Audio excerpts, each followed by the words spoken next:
Assalamualaikum warahmatullahi wabarakatuh. Apa kabar Bapak Ibu guru hebat di seluruh Indonesia? Pada kesempatan kali ini kita akan melihat aksi nyata modul 1.4, unggah aksi nyata diseminasi budaya positif di sekolah yang diprakarsai oleh calon guru penggerak Angkatan 9 Kabupaten Takalar dari UPT SMA Negeri 13 Takalar yaitu Andi Mulawarman, Karmila, Risah Fatima dan Abdul Rahman. Kegiatan ini dilaksanakan pada hari Jumat, 27 Oktober 2023 bertempat di Ruang Guru SMA Negeri 13 Takalar. Selamat menyaksikan.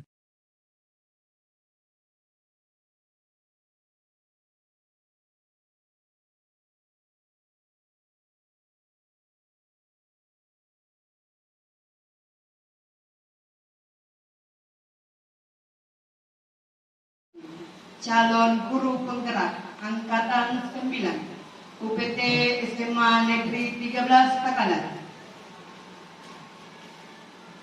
Acara pertama, pembukaan.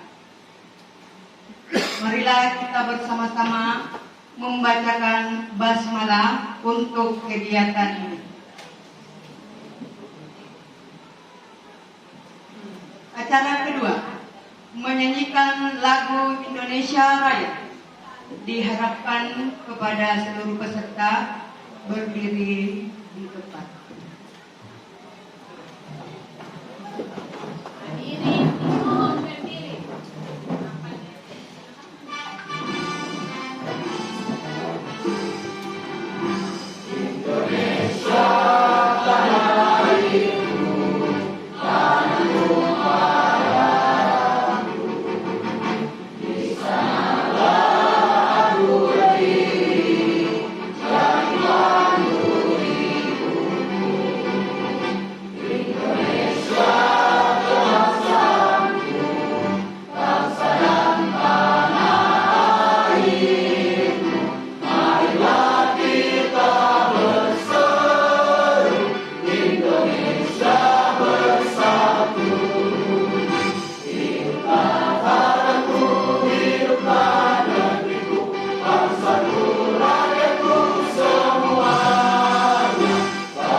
Hadirin dimohon duduk kembali.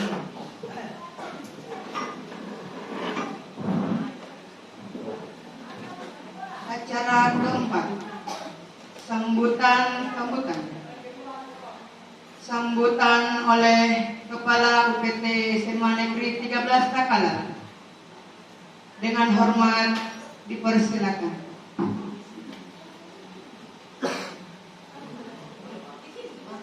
Assalamualaikum warahmatullahi wabarakatuh.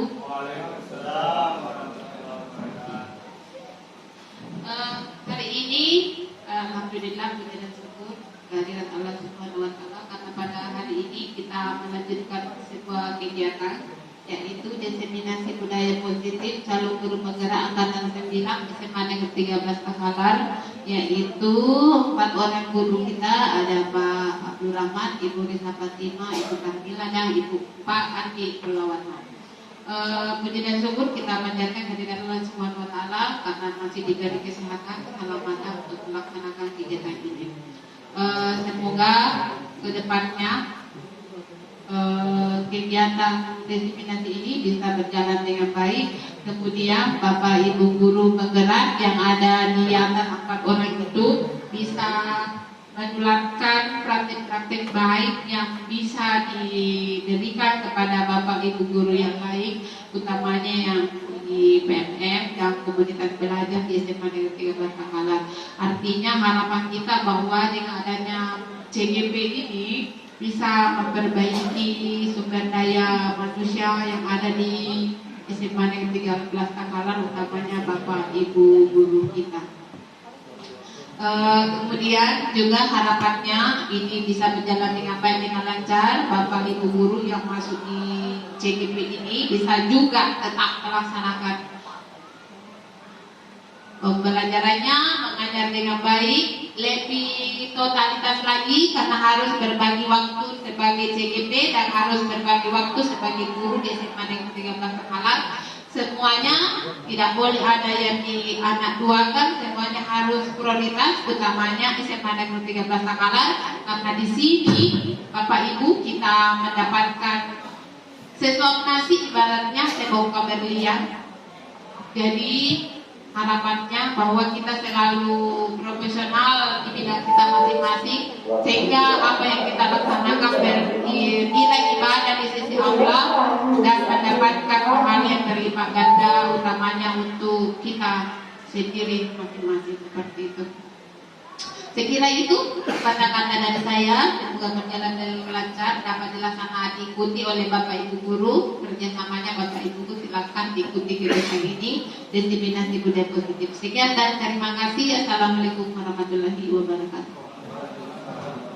Kita langsung saja ke pemaparan budaya positif selanjutnya dengan tema disiplin positif dan nilai-nilai kebajikan yang akan dibawakan oleh Bapak Andi Mulawarman, SPD MPD. Dengan ini saya persilakan.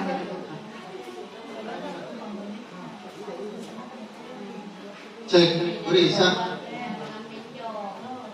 And can you help me?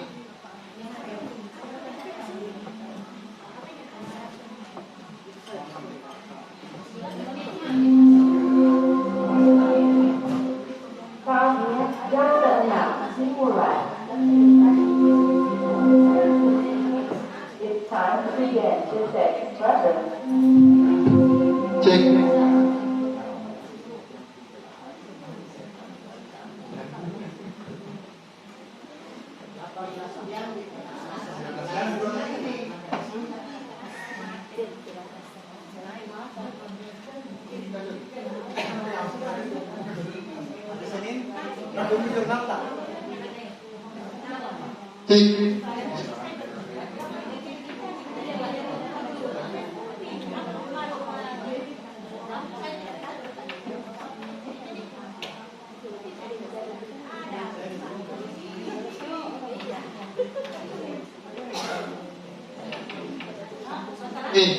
Bismillahirrahmanirrahim. Assalamualaikum warahmatullahi wabarakatuh.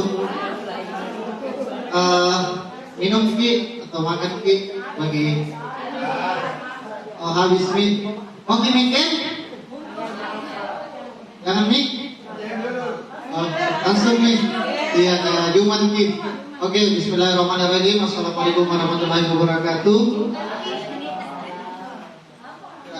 Saya sekitar 15 menit. Saya mau membahas masalah disiplin positif. Ini untuk saya pribadi akan saya share pada Bapak Ibu guru. Saya berdiri di sini bukan mengajari, tapi saya mau berbagi hal-hal yang mungkin bisa menjadi bahan pembelajaran bagi kita semua di sekolah. Baik, pada kesempatan kali ini perkenalkan saya Ibnu Warman akan membawakan materi budaya positif dan kebajikan universal. Nah, seperti apa budaya positif itu?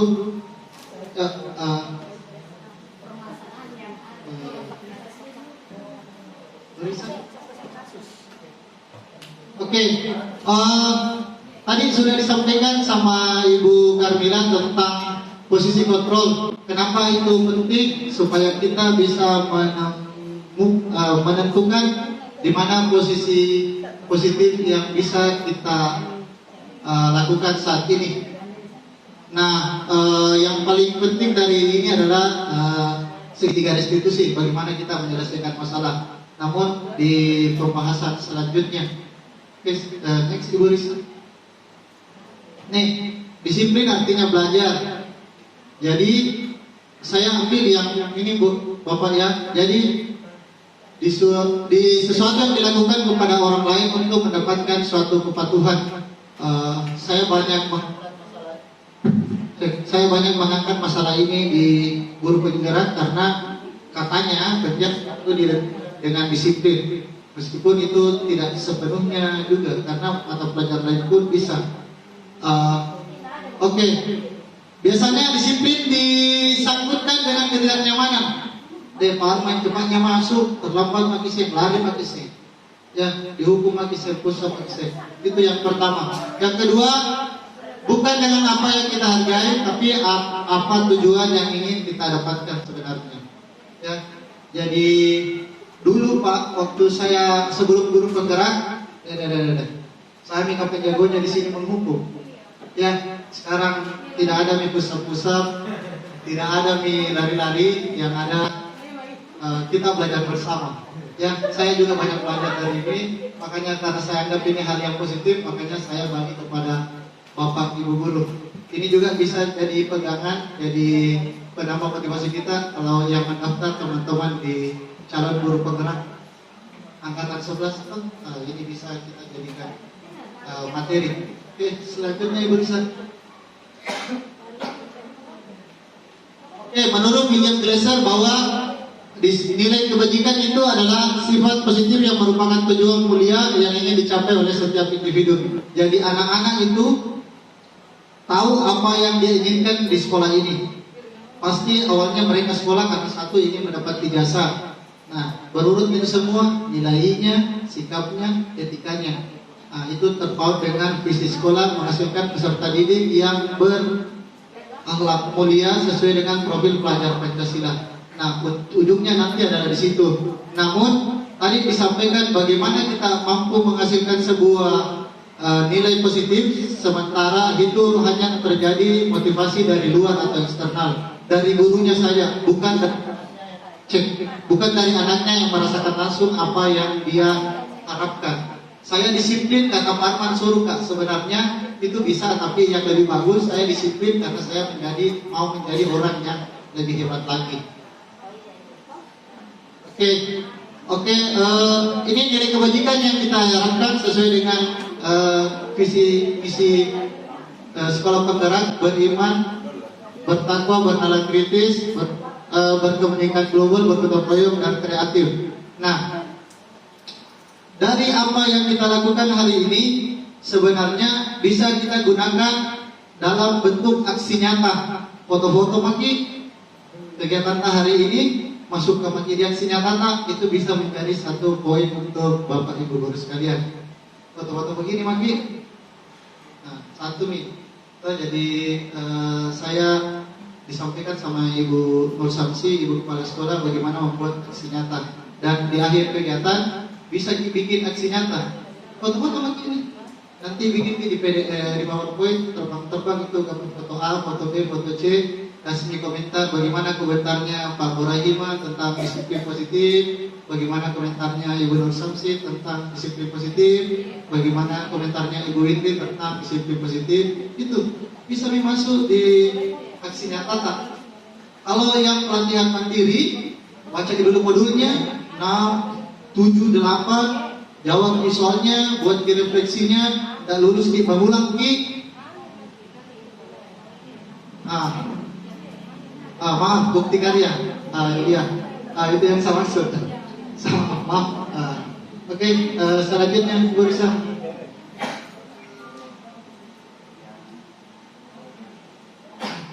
Oke, merdeka. Saya sengaja pakai baju Merdeka Belajar, tapi ada hal yang positif yang mau saya sampaikan, bahwa Merdeka Belajar adalah bukan merdeka tidak belajar sebenarnya, tapi merdeka dalam hal menyajikan diri pembelajaran kepada siswata. Kadang-kadang anak-anak juga, merdeka belajar berarti tidak belajar. Kalau merdeka tidak terjajah, saya mungkin salah satu guru yang banyak tugasnya, banyak catatannya, tapi ada nilai yang saya inginkan dari mereka. Yang pertama, nilai patuh, bertanggung jawab, dan jujur. Itu salah satu nilai yang ingin. Karena kalau mereka tidak merdeka, pasti tidak mau masuk belajar di kelas A. Yakin dan percaya itu. Contoh misalnya, ketika saya mengajar sepak bola, anak laki-laki pasti suka Pak, Ibu suka. Anak perempuan, dodong, skincare dodong, kita mau Pak itu. Nah, bagaimana saya menyikapi ini? Salah satunya adalah memberikan bentuk video. Nah, materiku ini videonya, silakan pelajari.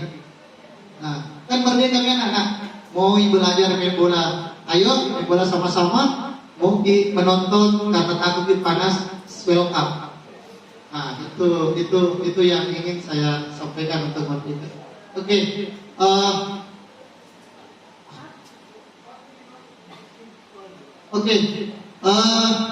kebajikan atau apresiasi. Saya juga biasa memberi hadiah anak-anak, Bapak Ibu, kalau bagus kirimnya, kadang-kadang itu nilai ulang harian kebaikan. Ya, karena tapi secara khusus ada memang di Penjas ada memang anak-anak yang bisa dilatih dan bisa hanya dididik. Dua hal yang berbeda. Yang dilatih itu dia sudah di dalam kategori mahir, sementara untuk yang dididik dia hanya dalam kategori kalau kita pakai standar lulus. Itu saja. Kenapa itu penting? Karena hadiah itu bagus, tapi dalam waktu yang pendek. Kalau dalam waktu yang panjang hadiah itu tidak bagus. Makanya kadang-kadang kalau memberi pertanyaan, siapa yang mau main voli sama barman? Yang kalah nggak? Semuanya setrantil makan contoh. Ah gitu. Tapi bagus, tapi dalam waktu yang pendek. Karena kenapa? Yang bagus bisa aja, yang semangat belajar, yang tidak tahu mau voli, kamu mau masuk penjus nih, tidak ajar ke barman. Ah itu. Makanya hadiah itu bagus, tapi dalam waktu yang pendek. Dikasih pengakuan, nah cukupmu bagus hari ini. Bagus memimpin pemanasan, itu pengakuan secara pribadi. Ya, selanjutnya bergantian. Kalau di Penjas hari ini yang pimpin doa siapa? Si A. Besok minggu depan siapa? Si B, Pak, si C. Akhirnya semua punya ingin diakui, dia bisa tampil di depan umum. Ada tuh terlalu banyak huruf-hurufnya kalau ini. Tapi wajar Pak, ini adalah proses belajar untuk kita semua. Terus itu saya berusaha lakukan untuk konsisten dan fokus. Kegiatan ini saya lakukan dengan proses yang panjang. Saya berharap sharing ini bisa berbagi ini untuk teman-teman Bapak Ibu guru sekalian. Ibu Risa.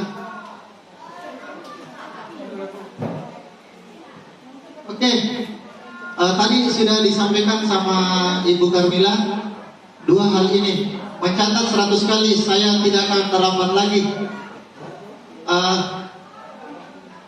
Bisa dijawab Ibu, termasuk hukuman atau konsekuensi? Konsekuensi? Cek. Hukuman? Oke, sabar. Ya. Lari keliling lapangan basket karena terlambat. Hukuman. Mengganti kertas teman dicoret-coret. Konsekuensi. Oke, membersihkan air di meja karena tersenggol. Konsekuensi. Oke, murid disuruh mengenakan sepatu seharian karena tidak mengenakan sepatu hitam. Nih. Nomor ini. Iya, dia tidak bisa buka sepatunya karena kemarin tidak pakai sepatu. Jadi dia kemanapun pakai sepatu. Itu hukuman atau hukuman? Oke. Lari mengelilingi lapangan basket karena terlambat. Yakin? Oke, kita lihat jawabannya. Nah ini Bu, mencatat itu 100 kali saya tidak terlambat itu hukuman. Ya, kalau mengelilingi lapangan hukuman. Kalau konsekuensi itu mengganti temannya. Catatannya itu konsekuensi. Kalau membersihkan air yang tertumpah itu konsekuensi. Kalau disuruh pakai sepatu itu dihukum tidak apa itu udah nih Pikachu kalau hari Jumat itu konsekuensi. Terus lari keliling lapangan itu konsekuensi bu, ya bedakan. Oke, next Ibu Risa. Oke, ini yang paling dasar perbedaannya. Hukuman itu menyakitkan dan terjadi. Ya, tidak ada orang yang dihukum pasti rasa dongkol yang muncul. Ini untuk siswa. Kalau konsekuensi harus terjadi. Hari ini yang terlambat membersihkan WC ya, itu konsekuensi karena kita bikin kesepakatan. Tuh, jadi kalau ada yang terlambat pasti bersihkan WC. Kalau hukuman beda. Oke, membuat anak sakit dari fisiknya, hatinya, dan waktunya lama. Yang kedua, untuk konsekuensi anak tidak nyaman dalam waktu pendek. Nah, dihukum tadi lari penjas. Nah, penjas setelah penjas enggak, karena mungkin di penjas digunakan itu. Oke, selanjutnya kalau hukum yang anak kadang-kadang membenci rambutnya, kadang-kadang dipukul itu sembunyi deh, ada paman di sana lari. Itu pasti anak tidak suka karena membenci. Yang kedua, anak tidak menghargai rasa disiplinnya. Ya, sudah ditegur kan. Nanti kalau ketemu paman panjang rambut sembunyi deh. Oke, yang kedua untuk hukuman bersifat paksaan. Pusat. Nah, itu hukuman. Sementara untuk stimulasi dan tanggapan kita sampaikan. Nah, saya tidak bagus kan kalau kamu setiap hari terlambat. Bagusnya kamu datang tepat waktu. Itu memberi stimulasi rasa positif bagi teman-temannya. Oh iya, kalau bagus terlambat gitu. Anak belajar untuk menyembunyikan kesalahan. Yang selesai catatan tak? Tidak pak, kenapa ini? Pak tertidur kak, bantu orang tua itu menyembunyikan kesalahan. Padahal memang tidak mau memang kerja. Oke, yang kedua, anak belajar untuk mematuhi peraturan. Kalau tidak selesai catatan, pak tidak bisa diikut ulangan. Itu mereka akan termotivasi untuk itu, tapi dalam waktu yang pendek. Oke, pasti kalau hukuman pasti anak merasa malah, bersalah, termalukan, apalagi kalau di depannya temannya. Sini, berdiri, pusat di situ. Nah, itu merasa dipermalukan dan tidak dihargai. Sementara konsekuensi anak merasa kehilangan hak karena pelanggaran yang dilakukannya, dan rasanya pasti tidak nyaman. Ya, tidak nyaman karena apa? Tapi itu dalam waktu sementara. Dalam waktu yang sementara. Oke, barisan. Oke, untuk distribusinya sebentar. Nah, ini ada dua hal yang ingin saya sampaikan. Identitas gagal itu hukuman tadi sudah saya paparkan, dan identitas sukses itu adalah konsekuensi. Namun yang paling bagus adalah restitusi. Nah, kalau saya bahas hukumannya, kalau langsung ke restitusinya, tadi kalau konsekuensi terjadi, kalau restitusi merupakan pilihan. Contoh, kalau saya terlambat, pilihannya dua, saya tidak masuk atau saya memperbaikinya. Minggu depan saya terlambat itu tidak, itu pilihan. Itu kalau restitusi. Nah, yang kedua untuk disiplin positif. Yang untuk konsekuensi tidak nyaman untuk jangka pendek. Yang terlambat dihukum karena konsekuensinya terlambat adalah dihukum membersihkan WC. Itu tidak nyaman. Ya, tapi untuk restitusi ada yang dibuatkan. Nah, tidak bagus kan rasanya terlambat. Apa yang akan kalian lakukan? Apakah minggu depan kamu masih mau terlambat? Itu akan menguatkan dirinya. Iya pak, ya. Tidak bagus selalu dihukum selalu disebut-sebut nama tak. Si A, sini, berdiri di depan bandara. Tuh, maka akan menguatkan dirinya. Insya Allah selanjutnya kalau tersimpan rasa itu, tidak mau terlambat. Oke. Nah, untuk konsekuensi korban bisa diabaikan, ya. Jadi kita hanya bicara masalah pelakunya saja. Kalau konsekuensi, sedangkan untuk restitusi ada sesuatu yang didapatkan oleh korban. Selanjutnya untuk konsekuensi anak tidak nyaman. Kalau institusi, anak tidak nyaman merasa dihukum, tapi punya penguatan dirinya. Kalau hari ini saya terlambat, saya malu-malu, insya Allah minggu depan tidak mau terlambat deh, karena malu-malu sama teman-temanku. Setiap hari kan dipanggil, itu kan anak-anak akan mendapat penguatan. Yang ketiga, yang keempat, yang kelima, penguatan hanya bertahan dalam jangka waktu pendek. Kalau dihukum di pelajaran dipenjas saja.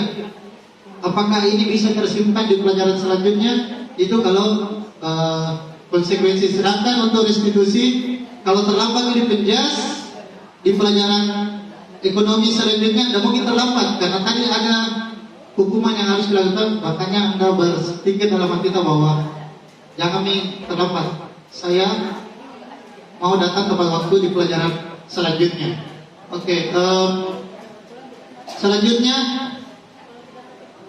untuk konsekuensi memerlukan monitoring dan supervisi terus-menerus.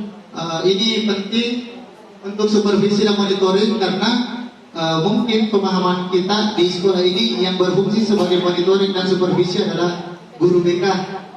Tapi sebenarnya kita mampu menjadi supervisor dan mentoring bagi semua siswa. Ya,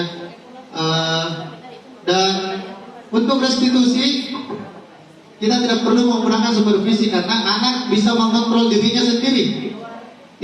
Jangan bolos. Kalau bolos dihukum tidak bagus bagi kita karena dipanggil kalau upacara. Anak kontrol dirinya. Kalau begitu saya tidak bolos deh. Saya datang tepat waktu deh karena dia sudah tertanam dalam dirinya sifat restitusi itu.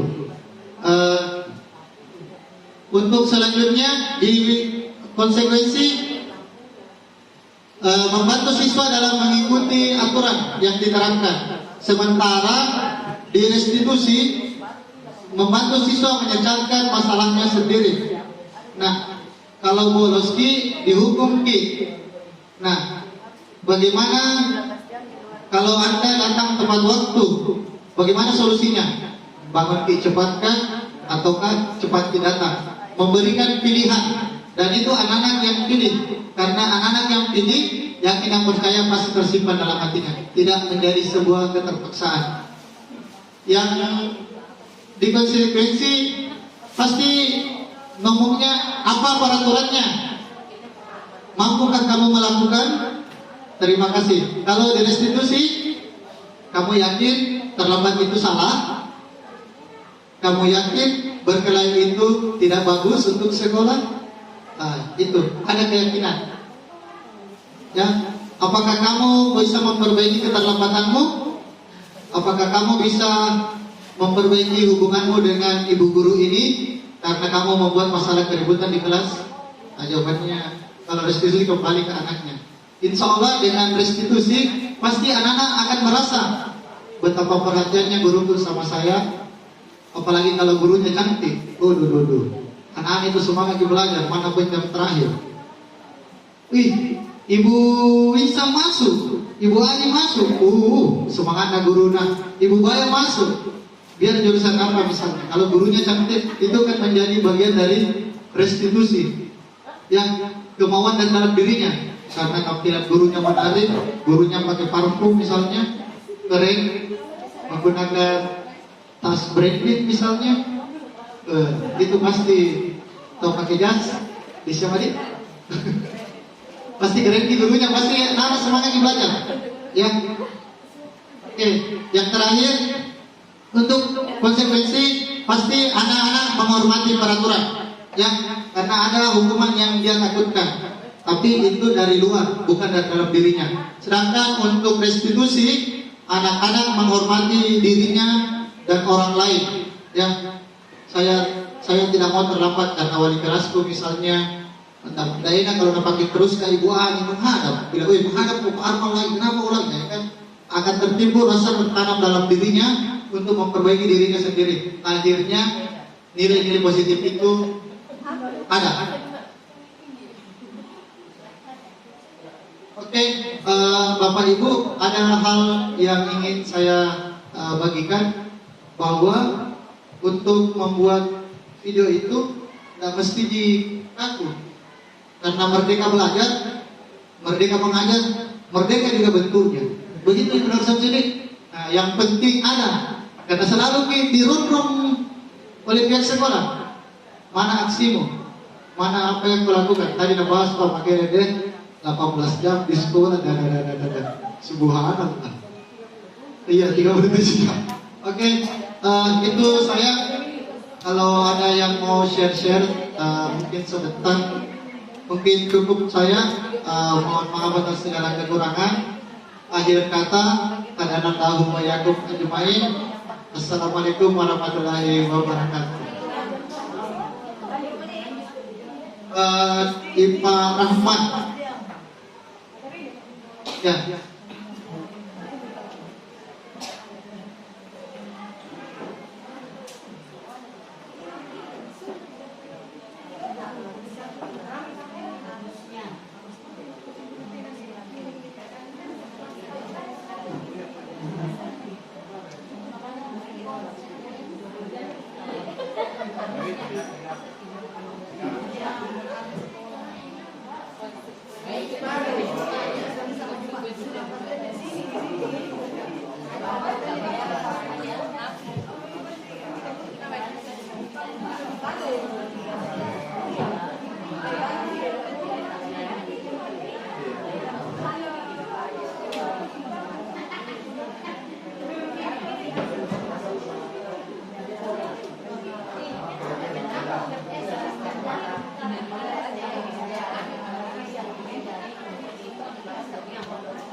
Bismillahirrahmanirrahim. Assalamualaikum warahmatullahi wabarakatuh.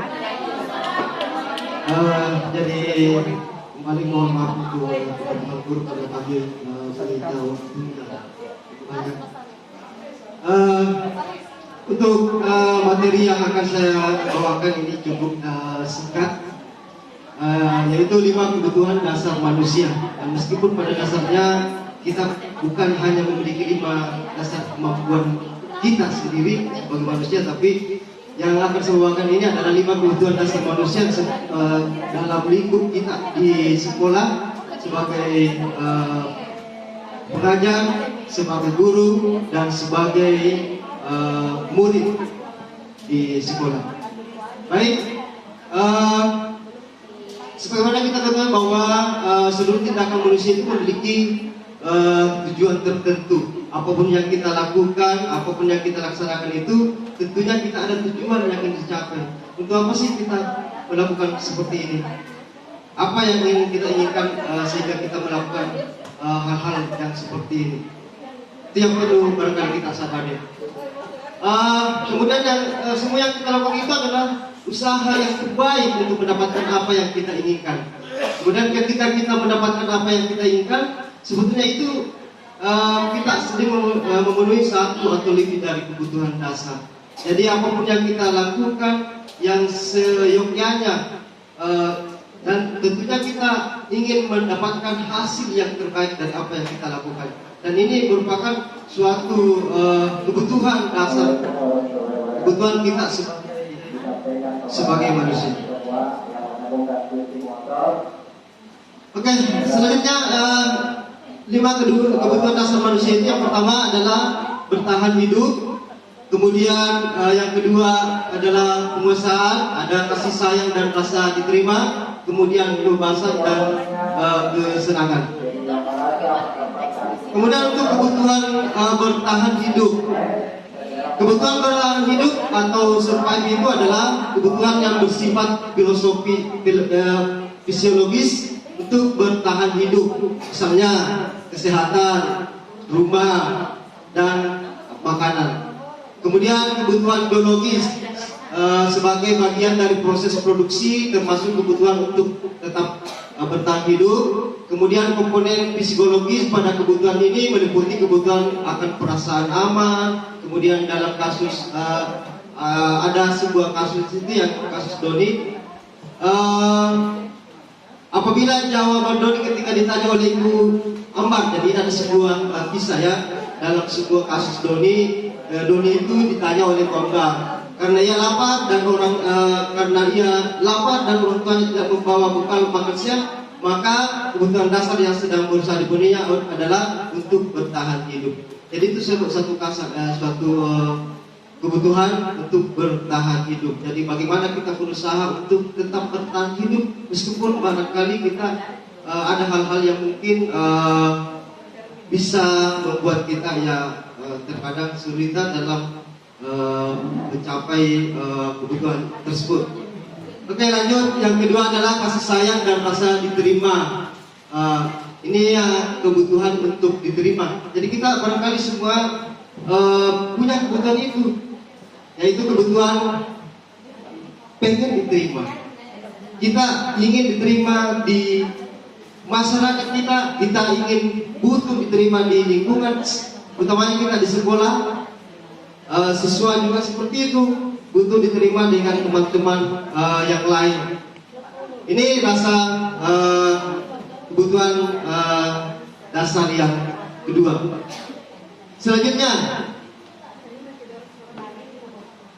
itu adalah penguasaan, yaitu kebutuhan pengakuan atas kemampuan. Ya, jadi ini juga merupakan suatu kebutuhan kita, di mana kita terkadang misalnya melakukan sesuatu hal yang kita anggap istilahnya itu terbaik. Kita terkadang butuh butuh pengakuan. Ya, jadi tentunya kalau dalam pengakuan, misalnya dalam instansi kita ini, pengakuan itu tentunya dalam bentuk misalnya dalam sertifikat misalnya, atau SK, gitu ya. Kemudian kebutuhan ini berhubungan dengan kekuatan untuk mencapai sesuatu. Ya, jadi kebutuhan pengakuan atas kemampuan itu yang berkaitan untuk mencapai sesuatu. Menjadi kompeten, menjadi terampil, diakui atas prestasi dan keterampilan, kemudian didengar dan memiliki rasa harga diri. Kebutuhan ini meliputi keinginan untuk dianggap berharga, bisa membuat perbedaan, bisa membuat pencapaian, kompeten, diakui, dihormati. Ya, jadi ini kebutuhan yang kebutuhan penghargaan yang kita terkadang ingin pengakuan atas atas penguasaan tersebut. Lanjut, yang keempat itu adalah kebebasan atau kebutuhan akan pilihan. Kebutuhan untuk bebas adalah kebutuhan akan kemandirian, otonomi, memiliki pilihan, dan mampu mengendalikan arah hidup seseorang. Anak-anak dengan kebutuhan kebebasan yang tinggi menginginkan pilihan. Mereka perlu banyak bergerak, suka mencoba-coba, tidak terlalu terpengaruh orang lain, dan senang mencoba hal baru dan menarik. Ya, jadi ini adalah kebutuhan kebebasan. Ini yang terkadang hal yang sering terjadi di kelas kita, di sekolah kita, di mana anak-anak kita itu sebenarnya ingin bebas. Cuma terkadang kebebasan ini kadang suka tidak dikontrol. Ingin bebas-bebas saja, tidak ada kontrolnya. Jadi inilah sebenarnya tugas kita sebagai tenaga pendidik, sebagai guru, untuk mengontrol, meskipun dan harus kita memberikan kebebasan kepada murid. Kita memberikan kebebasan untuk berkarya, untuk mengemukakan pendapat dan sebagainya, tetapi kita harus tetap mengontrol kebebasan yang diberikan. Oke, selanjutnya yang terakhir adalah kesenangan, yaitu kebutuhan untuk merasa senang. Kebutuhan akan kesenangan adalah kebutuhan untuk mencari kesenangan, bermain, dan tertawa. Ya, jadi itu kebutuhan kesenangan. Kita ingin selalu senang, di mana-mana senang. Seperti barangkali ada lagunya tuh. Di sini senang, di sana senang, di mana-mana hatiku senang. Ya itu. Kita selalu ingin merasa senang, meskipun terkadang ada saja hal-hal yang membuat kita misalkan galau, tapi tetap kita akan berusaha untuk tetap senang. Ya, jadi dimanapun kita berada, entah di sekolah, di rumah, entah kita selalu memunculkan rasa-rasa itu. Yang ini juga ini menjadi kebutuhan, salah satu kebutuhan kita. Itu barangkali 5 kebutuhan dasar yang sempat saya sampaikan. Adapun barangkali yang kita mau sharing pendapat atau bagaimana, barangkali sebentar kalau masih ada waktu, karena ini hari Jumat ya, dan masih ada satu materi yang akan disampaikan. Sekali lagi inilah yang sempat saya sampaikan, kurang lebihnya mohon dimaafkan. Terima kasih atas perhatiannya. Assalamualaikum warahmatullahi wabarakatuh.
Bismillahirrahmanirrahim. Assalamualaikum warahmatullahi wabarakatuh.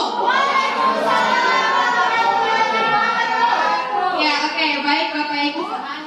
Jadi ini adalah materi terakhir untuk budaya positif, dan insya Allah saya minta waktunya sedikit untuk saya. Nah, sebelum itu kita ice breaking dulu. Kalau misalnya saya mengatakan selamat pagi, tepuk 1 kali.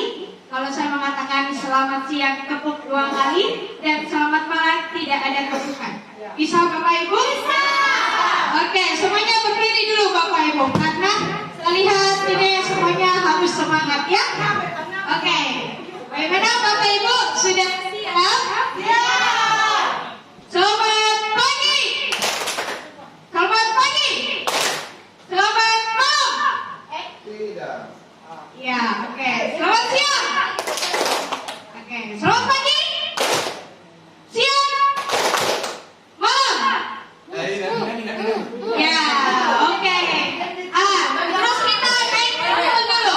Naik level. Kalau misalnya saya mengatakan selamat pagi, selamat siang, berarti tepuk 1 kali, kemudian 2 kali lagi. Oke. Kita naik level. Selamat pagi. Selamat siang. Selamat siang. Pagi siang. 3 kali. Oke. Nah, ayo sekali lagi Bapak Ibu. Ya, coba lagi ya. Selamat pagi. Selamat malam. Ya. Oke. Wah, ternyata sudah fokus ya semua. Kita tangan untuk kita semuanya. Silakan duduk. Iya. Oke. Baik, Bapak Ibu hebat semuanya, guru-guru hebat yang sudah hadir pada hari ini. Itu saya menyampaikan terkait dengan membangun keyakinan kelas sebagai budaya positif.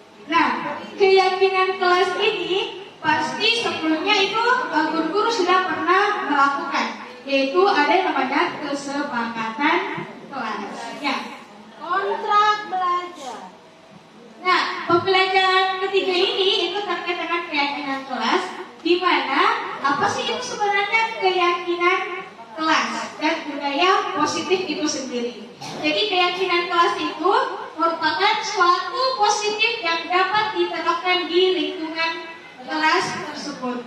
Jadi sesuatu hal yang positif. Jadi misalnya ada sesuatu yang negatif, berarti kita harus positifkan. Seperti itu.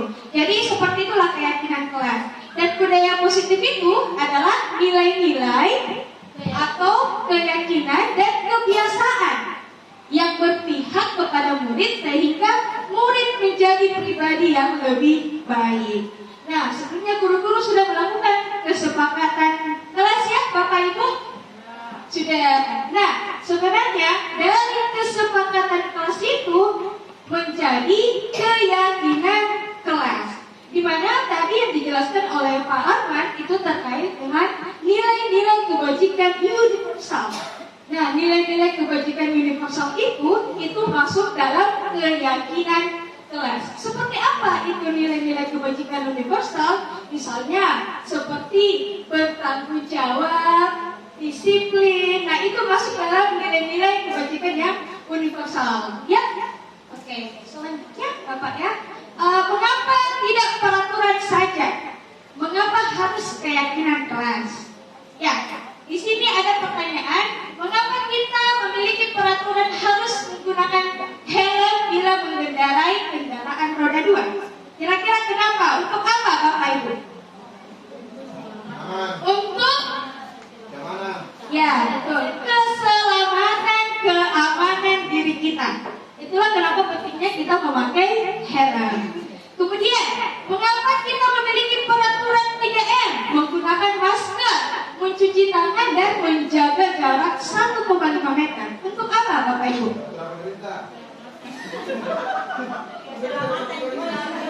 Keselamatan. Apalagi kira-kira Bapak Ibu? Kesehatan. Oke, baik. Yang ketiga, mengapa kita memiliki peraturan harus datang tepat waktu pada saat mengikuti pelatihan atau seminar? Supaya tidak ketinggalan materi, apalagi Bapak Ibu. Ya, dia tidak malu datang terlambat. Lebih ke arah kita disiplin ya, Bapak Ibu ya, disiplin dalam mengatur waktu. Jadi kita harus datang tepat waktu saat melakukan pergi seminar atau masuk di kelas juga lah, seperti itu ya Bapak Ibu. Nah, peraturan kelas ya, peraturan kelas, kemudian dari peraturan kelas itu biasanya arahnya ke negatif ya Bapak Ibu. Jadi bagaimana bisa menjadi positif, yaitu kita arahkan ke keyakinan kelas, kemudian dari keyakinan kelas berubah menjadi budaya lingkungan positif, dari lingkungan yang positif akan menjadi budaya untuk sekolah kita pastinya ya. Jadi bertahap Bapak Ibu ya. Nah, di sini saya mau bertanya ke guru-guru, kira-kira yang mana sih keyakinan kelas? Nah, seperti yang saya jelaskan Bapak Ibu, keyakinan kelas itu bersifat universal, seperti tadi disiplin, kesehatan, keselamatan, bertanggung jawab, menghargai orang lain, saling peduli satu sama lain. Bapak, kira-kira yang mana ini yang masuk menurut Bapak Ibu keyakinan kelas?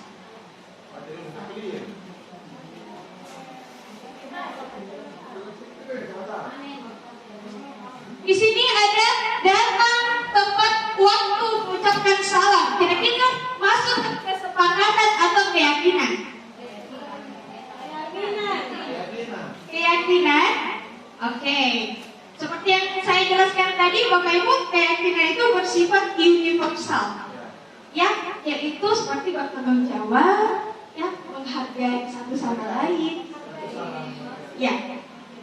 Kemudian di sini ada kami guru dan murid yang saling menyayangi. Kira-kira itu masuk keyakinan atau kesepakatan? kesepakatan? Keyakinan. Oke.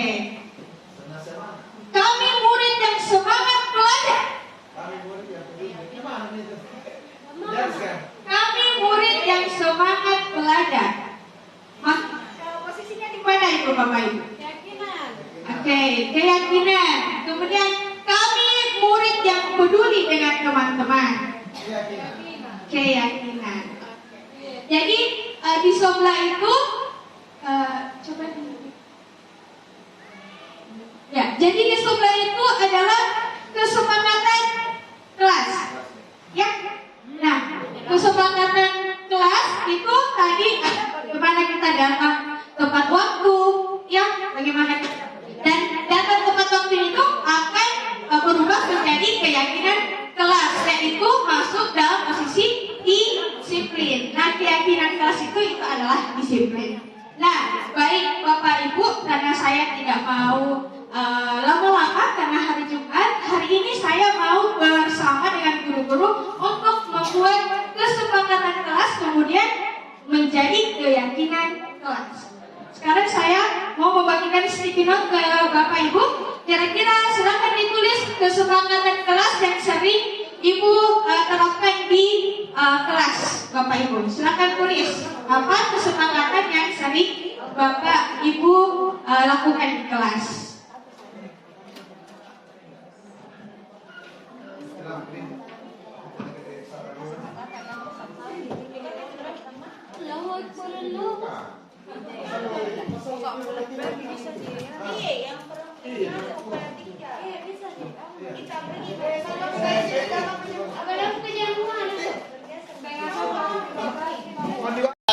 Segitiga restitusi.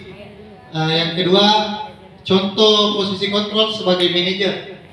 Yang ketiga, bagaimana hukuman itu dalam posisi kontrol. Apakah dia itu contohnya menghafal kali-kali, apa dia termasuk hukuman atau konsekuensi? Memotivasi atau ya menghukum. Pertanyaan pertama, segitiga restitusi. Ibu Risa.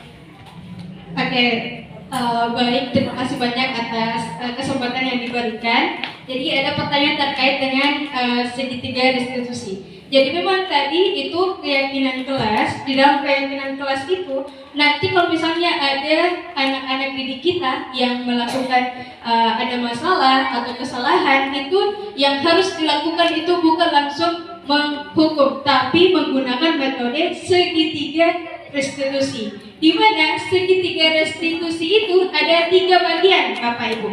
Yang pertama itu adalah menstabilkan identitas. Ya, jadi kita stabilkan dulu identitas anak-anak. Kita membuat peserta didik itu tuh menjadi tenang dulu. Tenang. Jangan langsung dicerca pertanyaan yang bertubi-tubi, tapi kita harus menenangkan dulu peserta didik kita. Misalnya, Oke, baik anak-anakku, baik anakku. Jadi memang berbuat salah itu memang selalu kita, namanya juga manusia, kita pernah berbuat salah. Ya, jadi kita menstabilkan identitas anak-anak. Jadi jangan langsung menghakimi anak-anak. Kemudian yang kedua itu adalah validasi tindakan yang salah. Nah, validasi tindakan yang salah itu diberikan pertanyaan. Misalnya, kamu kenapa nak datang terlambat? Apa yang membuat kamu terlambat? Apa yang terjadi saat proses perjalanan kamu menuju di sekolah? Nah, peserta didik itu akan mencurahkan semua apa yang dialami dari di rumah, kemudian datang di sekolah kenapa dia bisa terlambat. Kemudian yang ketiga itu adalah meyakinkan keyakinan. Nah, jadi kalau sudah divalidasi, kita sudah tahu penyebabnya ini anak datang terlambat karena tidak sarapan pagi. Jadi sarapan terlambat bangun, kemudian tidak sarapan pagi. Jadi dia bisa terlambat. Nah, meyakinkan keyakinan ini kita di situ memberikan solusi bersama, tapi anak-anak juga yang memberikan solusi pada dirinya sendiri. Jadi kita tanya, kira-kira nak, kalau misalnya kamu terlambat, selanjutnya apa yang akan kamu perbuat? Gitu. Ya misalnya, oh iya Bu, saya akan bangun lebih cepat, kemudian sarapan lebih cepat, sehingga saya tidak akan datang terlambat lagi ke sekolah. Sebenarnya ini adalah hal yang sudah Bapak Ibu lakukan, tapi sepertinya kata-katanya masih kita tidak ketahui bahwa itu adalah segitiga restitusi yang telah dilakukan. Tapi ternyata itu adalah segitiga restitusi yang pasti Bapak Ibu sudah pernah lakukan. Hanya saja itu harus lebih face to face satu sama lain. Jadi jangan langsung misalnya terlambat. Cara yang terbaik adalah memanggil anak itu bersama dan berbicara bersama dengan kita agar mereka tidak merasa bahwa dihakimi sendiri, tapi kita memberikan sesuatu yang terbaik dengan posisi manajer yang sudah dijelaskan oleh Ibu Mila. Mungkin seperti itu Bapak Ibu, terima kasih. Assalamualaikum warahmatullahi wabarakatuh. Selanjutnya Ya, terima kasih Ibu Risa. Selanjutnya Ibu Karmila mungkin. Ya, sebuah contoh posisi manajer dan bagaimana? Terima kasih. Oke, terima kasih atas kesempatannya Pak Ahmad. Jadi saya akan menjawab pertanyaan dari Bu Nur Samsi. Kira-kira kasusnya seperti apa kalau posisi kontrol manajerial? Jadi perlu Bapak Ibu ketahui bersama bahwa segitiga restitusi itu sangat berkaitan dengan saling berkaitan dengan posisi kontrol manajer. Jadi kalau kita mau menerapkan posisi kontrol manajer, kita harus mengetahui segitiga restitusi. Iya, jadi segitiga restitusi tadi sudah dijelaskan oleh Bu Risa. Jadi ada 3. Yang pertama itu menstabilkan identitas. Yang kedua memvalidasi tindakan yang salah, dan yang ketiga itu menanyakan keyakinan. Di sini menanyakan keyakinan itu bisa keyakinan kelas kalau masalahnya itu ada di dalam kelas. Terus bisa juga keyakinan sekolah kalau itu menyangkut tentang sekolah pada umumnya. Nah, contoh dari posisi kontrol manajerial, misalnya ya, anak-anak bermain games di kelas. Kan memang di sekolah kita itu ada tidak boleh main HP, kecuali memang ada guru yang memperbolehkan pakai HP karena mungkin di situ ada pemanfaatan teknologi. Tetapi ada murid yang menyalahgunakan HP-nya, yaitu bermain games. Nah, tindakan yang menurut ini, tindakan yang paling tepat yang bisa kita lakukan adalah memanggil murid tersebut tanpa harus langsung kita panggil di situ di kelas, karena itu nanti malu sih kalau misalnya kita langsung tegur Ibu. Jadi kita jangan dulu bilang apa-apa, nanti setelah jam pelajaran habis kita kode-kode saja dulu, kita panggil misalnya ke ruang guru. Kita panggil, kita tanyakan kenapa kira-kira kita tahu tidak kenapa aku panggil ke sini. Pasti dia bilang kalau tidak sadar, pas dia bilang tidak Bu. Kalau dia bilang tidak, kita tanya, anakku panggil ke sini karena tadi kulihat main games, sementara teman yang lain mengerjakan tugas lewat HP-nya. Bilang pasti dia Bu. Di situ itu namanya menstabilkan identitas. Nah setelah itu, setelah itu kita tanya kenapa Ki bisa main games? Nah, karena nanti biasanya kan ada pernah siswa seperti itu yang saya hadapi. Karena kalau tidak main games kayak dikala katanya, karena apakah itu Mobile Legends dan sebagainya, dikala kalau tidak online. Nah saya bilang kenapa harus di sekolah? Karena ada jaringan di sekolah, ada wifi dan sebagainya. Nah di situ dia akan kita bertanya nih validasi tindakan salahnya, kira-kira ini tindakan benar atau tidak? Dia bilang pasti tidak. Jadi kita validasi nih ke tindakannya. Oh enggak apa-apa, nah biasa memang begitu orang bilang dan sebagainya. Kita juga pernah berbuat salah, tapi yang paling penting sekarang ini bagaimana memperbaiki kesalahan tak main games lagi di kelas. Kira-kira apa solusinya? Nah, kita masuk di keyakinan, Ibu, seperti itu. Keyakinan kelas. Kita tanyakan, misalkan ini walinya sudah membuat sebuah keyakinan kelas pada umumnya, dan kita juga sudah membuat keyakinan kelas untuk mapel tak. sendiri keyakinan untuk mata pelajaran. Kita tanya apa keyakinan. Kalau dia bilang saling menghargai, berarti cocok nih. Berarti itu kan yang kita langgar. Pas dia bilang iya Bu, kenapa? Karena yang lain temannya mengerjakan tugas, dia bermain games. Apalagi kalau misalnya tugasnya itu harus dikerjakan secara berkelompok, sementara dia main games, berarti tidak menghargai temannya. Itu yang sudah dia langgar. Dan dia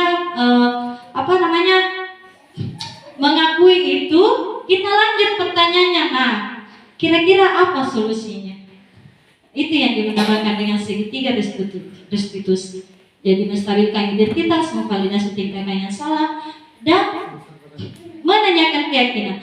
Kalau segitiga restitusi ini sudah mampu kita terapkan ke dalam kelas, berarti secara otomatis Ibu, kita sudah ada di posisi manajer seperti itu. Terima kasih Bu. Assalamualaikum warahmatullahi wabarakatuh. Assalamualaikum warahmatullahi wabarakatuh. Ya, yang terakhir Ibu Nur Samsi, saya akan coba jawab bagaimana hukuman dalam posisinya di 5 posisi kontrol. Jadi saya kembalikan dulu. Maaf. Bagaimana hukuman ini ketika seorang guru itu hanya memotivasi, artinya memberikan hukuman tapi untuk memotivasi anak ini supaya dia bisa lebih melaksanakan mengerjakan tugasnya. Artinya intinya sebenarnya bukan dia mau menghukum, tetapi hanya memberikan motivasi atau sedikit lebih keras dalam hal pelaksanaan tugas dari siswa. Ya, terima kasih Bu Nur Samsi. Jadi tadi sudah disampaikan Pak Rama materinya 5 posisi kontrol. Yang pertama bertahan hidup, yang kedua kasih sayang, yang ketiga penguasaan, yang keempat kebebasan, freedom, yang kelima adalah happy atau kesenangan. Saya kembalikan ke persoalan tadi, bagaimana hukuman, di posisi mana dia di situ. Nah, setiap orang, anggaplah saya disuruh kali-kali. Kalau saya pakai metode posisi bertahan hidup, saya kalau tidak kali-kali Kak, pasti mati Kak. Makanya orang mencari solusi untuk itu. Nah, solusinya mungkin dia menghafal dari kalau 1 jam 1 hari, mungkin dia 5 jam per hari untuk menghafal. Kalau dia di posisi bertahan hidup, kalau dia di posisi kasih sayang, dia mengatakan begini. Mungkin guruku melihat bahwa itu adalah kekuranganku, makanya saya memberikan saya itu supaya bisa Kak menjadi lebih baik lagi. Nah, untuk di posisi penguasaan, pasti dia mengatakan berpikir begini. Saya mau menjadi orang yang hebat, makanya saya harus menguasai materi ini, menghafal kali-kali. Oke, di posisi kebebasan, saya ingin mengekspresikan bahwa ternyata saya ini mampu kali-kali loh. Makanya dia melakukan hal-hal yang bagaimana dia melakukan itu. Dia suka misalnya matematikanya, itu adalah posisi kebebasan. Nah, yang terakhir, kali-kali dijadikan sebuah kesenangan. Ada memang anak yang suka kali-kali. Si A, si B, si C biasa kadang-kadang suka begitu. Kalau pelajaran kali-kali Bu pasti coba kita datang kepada apa? Itu di posisi kesenangan. Demikian mungkin Ibu untuk hukuman. Nah, untuk posisinya dalam motivasinya, semua motivasi yang berasal dari luar itu sebenarnya bersifat sementara. Bersifat sementara. Push up, menghukum keliling itu bersifat sementara. Yang paling bagus adalah motivasi dari dalam. Tadi namanya segitiga restitusi. Lebih tinggi standarnya daripada konsekuensi dan hukuman. Ya, demikian mungkin Ibu. Terima kasih saya. Assalamualaikum warahmatullahi wabarakatuh. Iya, terima kasih. Jadi Tanya silakan. Baik. cek. Oke. Selanjutnya untuk tahap bagian refleksi ini silakan menempel, dan bagi yang mau menanyakan dan konfirmasi beberapa hal dipersilakan. Ibu Nur Samsi. Ya, amin. Assalamualaikum warahmatullahi wabarakatuh. Terima kasih banyak atas kesempatan yang diberikan. Yang ingin saya tanyakan, Yang pertama mengenai pelaksanaan dari segitiga restitusi, atau mungkin teman-teman dari CDP bisa menjelaskan sedikit apa itu segitiga restitusi. Kemudian yang kedua, dari 5 posisi kontrol di sini ada manajer yang merupakan posisi yang sangat diharapkan untuk bisa diterapkan dalam kegiatan pembelajaran kita. Mungkin bisa diberikan salah satu cara yang mudah dilakukan untuk menjadi seorang manajer dalam posisi kontrol tadi. Kemudian yang ketiga, kalau kita kembali mengingat kegiatan pembelajaran kita di SD, di mana guru kita pada saat menyuruh untuk menghafal perkalian kemudian tidak bisa, itu dihukum berdiri di depan kelas. Nah, tetapi bentuk hukuman ini sebenarnya membawa dampak yang sangat positif kepada kita dan bahkan tertanam sampai sekarang. Itu bukan karena kita takut, tapi betul-betul menjadikan kita termotivasi untuk bisa menghafal perkalian tersebut karena bukan karena takut, tetapi karena betul-betul mau tahu dan mau melaksanakan tugas tersebut. Apakah ini merupakan hukuman atau konsekuensi yang diberikan ketika seorang guru itu memberikan semacam motivasi ke anak didiknya untuk bisa melaksanakan kegiatan pembelajaran dengan baik. Ya, jadi apakah ini bukan sebagai motivasi ketika kita memberikan semacam penekanan kepada anak untuk bisa melaksanakan tugas yang diberikan? Ya, bisa? Bisa. Oke, terima kasih. Assalamualaikum warahmatullahi wabarakatuh. Waalaikumsalam warahmatullahi wabarakatuh. Oke, terima kasih. Refleksi satu orang, siapa mau bacakan? Iya, Satu orang saja. Ibu Indra, dibaca. Ya, baca saja apa yang kita tulis. Ya, silakan ambil Ibu Indra. Iya, baca ternyata. Dari pertemuan hari ini saya mengetahui tentang macam-macam dari posisi kontrol sebagai seorang pendidik.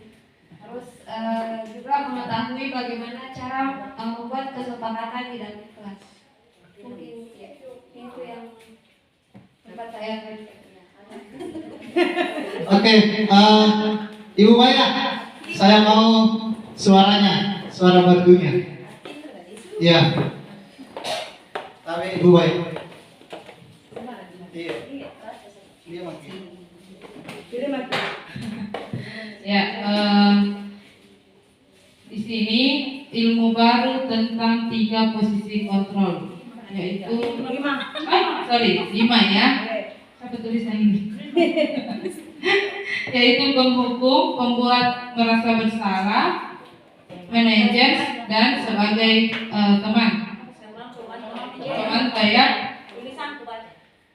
Nah, kemudian yang kedua itu adalah menggunakan kesepakatan kelas dan keyakinan kelas. Ya, itu saja. Terima kasih. Oke, terima kasih Ibu Hindra, terima kasih Ibu Maya. Sebelum kita menutup acara, mari kita tepuk tangan untuk kita semua untuk kegiatan hari ini. Demikian apa yang bisa kami bagi hari ini. Kalau ada yang baik itu datangnya dari Allah, kalau ada kurangnya itu datangnya kami sebagai manusia biasa. Akhir kata, hadanallahu wa iyyakum ajmain. Assalamualaikum warahmatullahi wabarakatuh. Dan see you.